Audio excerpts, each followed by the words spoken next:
Kumusta mga kaibigan? Welcome back sa ating channel. Kung bago ka pa lamang dito, huwag kalimutang i-like ang video na ito, mag-subscribe at pindutin ang notification bell upang lagi kang updated sa mga pinakabagong balita at showbiz updates. Ngayong araw ay pag-uusapan natin ang isa sa mga pinaka-pinag-usapang entertainment stories nitong mga nakaraang araw.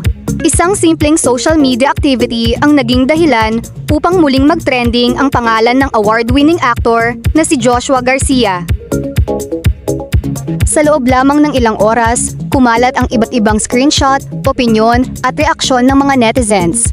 May mga nagtanggol, may mga bumatikos, at mayroon ding nanawagan na huwag basta-basta magbigay ng konklusyon. Ano nga ba ang totoong nangyari? Bakit naging usap-usapan ang pangalan ni Joshua Garcia? Ano ang naging reaksyon ng publiko? At ano ang ipinapakita ng pangyayaring ito tungkol sa kapangyarihan ng social media sa kasalukuyang panahon? Samahan ninyo kami hanggang sa dulo ng video upang ating talakayin ang buong pangyayari batay sa mga impormasyong naiulat sa publiko. Sa panahon ngayon, napakalaki na ng impluwensya ng social media. Halos bawat galaw ng isang kilalang personalidad ay napapansin ng publiko. Mula sa mga larawan, videos, comments, likes, reposts, hanggang sa mga simpleng pagbabago sa kanilang social media accounts, lahat ng ito ay maaaring maging paksa ng diskusyon sa loob lamang ng ilang minuto. Ganito rin ang nangyari kay Joshua Garcia. Isang social media repost ang napansin ng ilang netizens.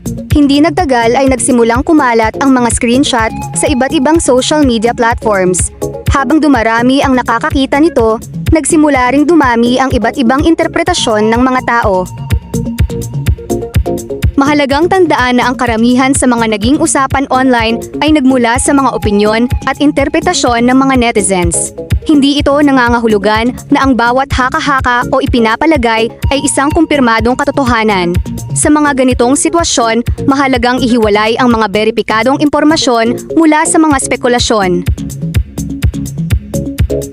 Habang lumalawak ang usapan, mabilis ding nagtrending ang pangalan ni Joshua Garcia.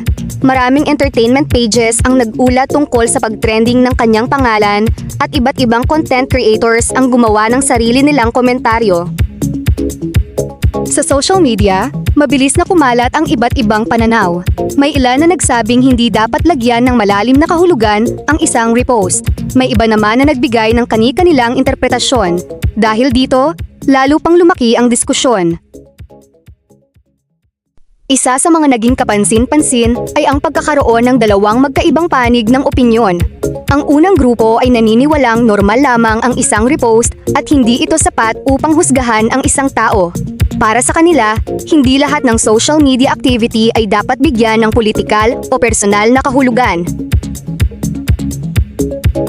Samantala, mayroon ding mga netizens na nagsabing natural lamang na pag-usapan ito dahil si Joshua Garcia ay isa sa mga pinakasikat na artista sa bansa. Bilang isang public figure, anumang kilos niya sa social media ay tiyak na mapapansin at mabibigyan ng iba't ibang interpretasyon. Habang umiinit ang usapan, may ilang personalidad sa industriya ng entertainment na nagpahayag din ng kanilang saloobin. Ang kanilang pangunahing mensahe ay maging maingat sa pagbibigay ng konklusyon at huwag agad humusga batay lamang sa limitadong impormasyon. Ipinaalala rin nila na ang social media ay maaaring pagmulan ng maling interpretasyon, lalo na kung ang isang screenshot o post ay wala sa tamang konteksto. Maraming fans ni Joshua Garcia ang nagpahayag din ng suporta. Ayon sa kanila, matagal nang ipinapakita ng aktor ang kanyang dedikasyon sa kanyang trabaho at sa kanyang mga proyekto.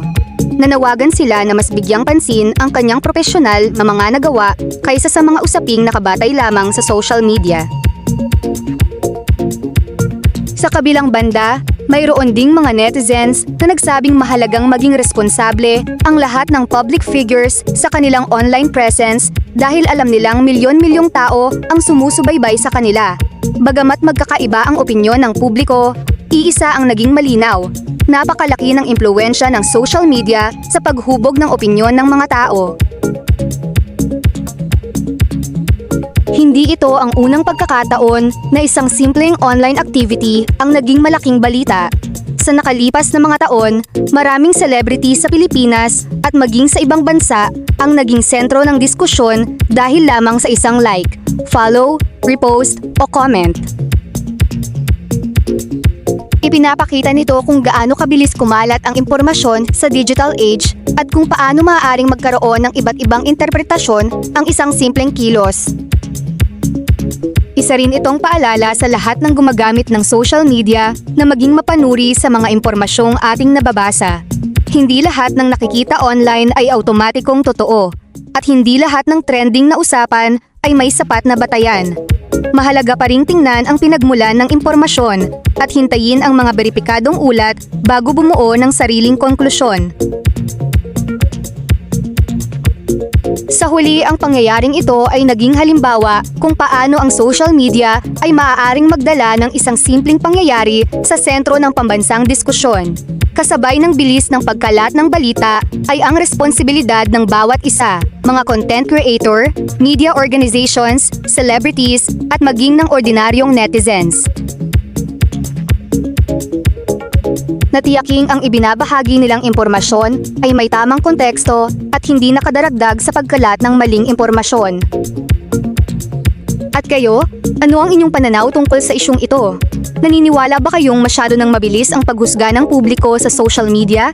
O bahagi lamang ito ng pagiging isang public figure? Ibahagi ang inyong opinyon sa comment section, ngunit hinihikayat namin ang isang magalang at maayos na talakayan. Kung nagustuhan ninyo ang video na ito at nais pa ninyong makapanood ng mga factual at balanced na showbiz updates, huwag kalimutang i-like ang video, mag-subscribe sa ating channel at pindutin ang notification bell para hindi kayo mahuli sa ating mga susunod na uploads. Maraming salamat sa inyong panonood. Hanggang sa muli, ingat po kayong lahat at magkita-kita tayo sa susunod nating showbiz update.